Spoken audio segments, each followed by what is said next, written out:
Okay, this is really trippy.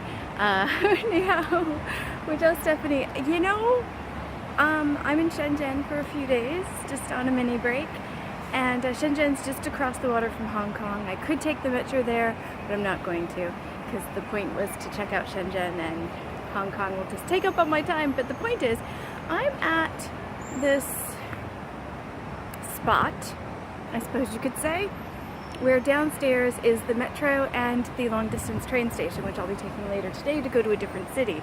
And can you see how few people wait? Wait. There's one person there on the stairs. It is 8:30 in the morning. Rush hour in a lot of places, and I'm guessing not Shenzhen.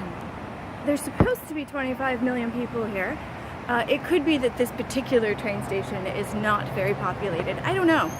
But anyway, I thought I'd take this moment as I'm going down into the metro to talk to you about introversion and extroversion. Now, I used to be incredibly shy when I was a child, and I thought that that was because I was an introvert. And later, when I kind of came into my own and found people that I identified with and all that kind of stuff, and found things that really inspired me, I realized I was just shy. I was just very careful with my relationships with people, and I'm still kind of a wallflower in new situations.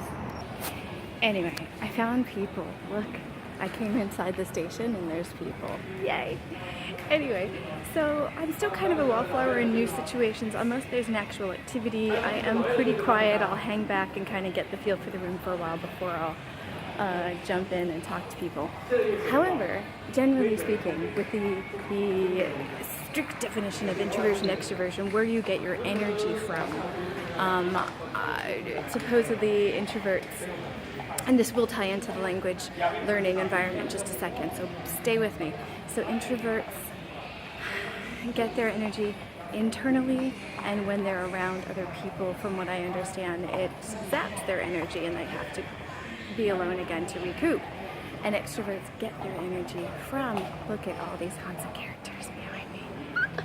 There's the ticket station over there. Anyway, and so extroverts get their energy from other people. And for me, I really need to be around other people. When I'm at home by myself for a few days, when I'm not working, and I don't even have people sitting next to me or near me, or don't see anybody, I get really slow. I don't want to say depressed, because it's not depressed. I know that now. I didn't know that in my teens. It's just slow. Anyway, so there's that. So, but with language learning, I find that I am even more of a wallflower than in any other situation. I really need a lot of time before I start using language. It's not so much out of embarrassment, because you've seen me. I make mistakes, and I put stuff out into the world way before it's ready to be there. I'm not concerned about that so much, but I just need a lot of time. I feel like I'm a massive to myself kind of person for a very long time with language learning, as in fact I don't even know when I'm ready to come out as a language learner and start using it en masse. There's a really cool Chinese learning group that I'm in on WeChat, which is our version, wow, check me out, the Chinese version of Facebook, but it's so much more. And they have meetups once a month, and I haven't gone yet, and I might go in June, but I have a feeling it'll probably be in the fall. So I don't even know at this point when that point is, because I've never gotten to a comfort level in a second language to be able to go to a language meetup and talk to people in the language, not just about the language, because that's what I'm doing here, is I'm talking about the language and about the language learning environment. But I'm talking about going and using the language en masse. And I've never gotten to that kind of fluency level or comfort level, or even vocabulary level, to have enough vocabulary to talk about things for more than like 2 or 3 question and answer rounds. So in the language learning classroom, if we still want that to exist, which is a massive question right now, where do introverts fit in? Where do people like me, who need a lot of input before they do output, where do they fit in? I know some language learning classrooms do tend to put a lot of emphasis on coursework and listening to the teachers. So I think in those environments, how cute is that? In those environments, people like me and introverts, they might be more comfortable However, then there's the boredom factor, which is pretty high, and a lot of you have mentioned that already regarding language classrooms. So I guess the bigger question is, how do you make introverts and people like me who are like, well, because I don't think I'm an introvert, but I think I'm a language cautious, like I need a lot of input. I don't even know what to call that. But how do you make a language learning environment that gives people enough time before they can participate? How does that work? Okay, now I'm near a TV, so that's not going to work. So what does that learning environment look like?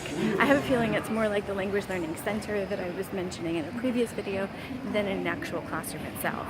But as a language teacher for like 15 years, I didn't really, I would vary activities, I would vary small group, big group, whole class, individual. I would vary the activities, I would vary the tasks themselves, going from very textual things, like I like to move paper around and stuff like that, and very visual things, very auditory things.